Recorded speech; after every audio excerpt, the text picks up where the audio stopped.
Let's mic देश का मिजाज साउथ।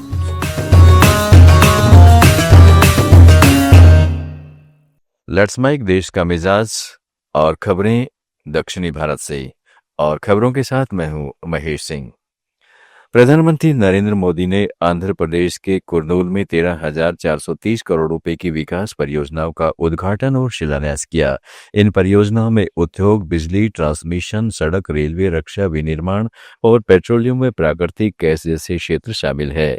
ये पहल कनेक्टिविटी बढ़ाने, औद्योगिकरण को गति देने और समावेशी विकास को बढ़ावा देने के लिए है। इस मौके पर मुख्यमंत्री चंद्रबाबू नायडू और उप मुख्यमंत्री पवन कल्याण भी मौजूद थे। प्रधानमंत्री ने कहा है कि आंध्र प्रदेश के पास आज विजनरी लीडरशिप है और केंद्र का सहयोग भी है। दिल्ली और अमरावती मिलकर विकास की दिशा में आगे बढ़ रहे हैं।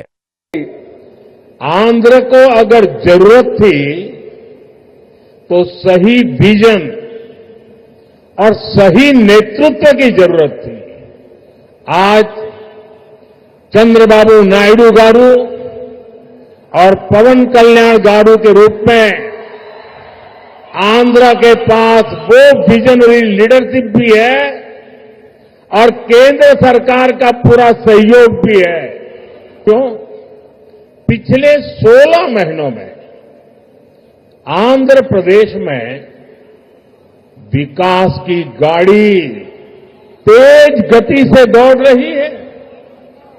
डबल इंजन की सरकार में अभूतपूर्व प्रगति हो रही है।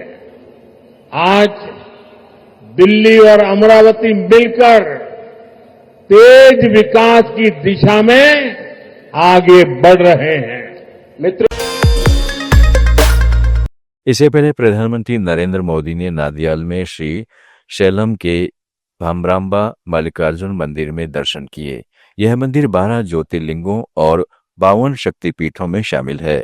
साथ ही श्री शिवाजी स्फूर्ति केंद्र में भी पूजा अर्चना की, जहां छत्रपति शिवाजी की मूर्ति और मेडिटेशन हॉल है।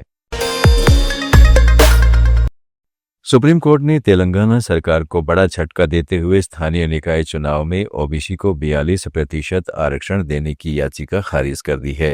तेलंगाना हाई कोर्ट ने पहले ही इस पर रोक लगा दी थी, जिसके खिलाफ सरकार ने सुप्रीम कोर्ट का रुख किया था। न्यायमूर्ति विक्रमनाथ और न्यायमूर्ति संदीप मेहता की पीठ ने कहा है कि हाईकोर्ट को मेरिट के आधार पर फैसला लेना चाहिए। हाईकोर्ट ने निर्देश दिया था कि चुनाव सुप्रीम कोर्ट के ट्रिपल टेस्ट नियम के तहत हों, क्योंकि 42% ओबीसी आरक्षण से कुल आरक्षण 67% हो जाता है, जो नियमों का उल्लंघन है।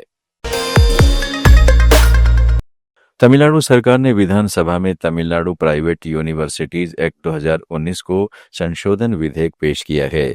इससे मौजूदा निजी कॉलेजों को विश्वविद्यालय बनने की अनुमति मिल सकेगी।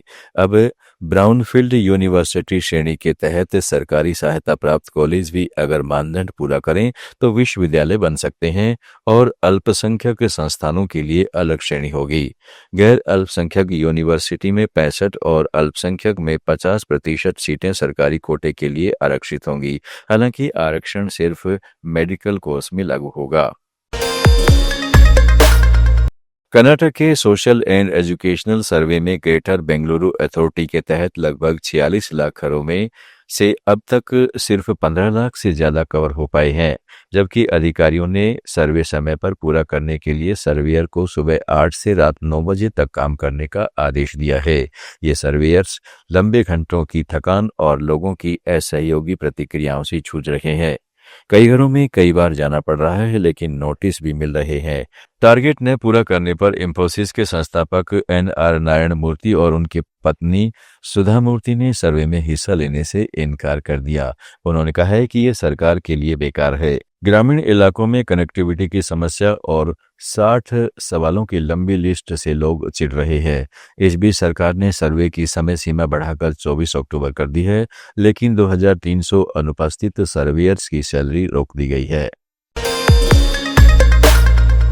देश का मिजाज में इतना ही। जुड़े रहिएगा लेट्स माइक के साथ।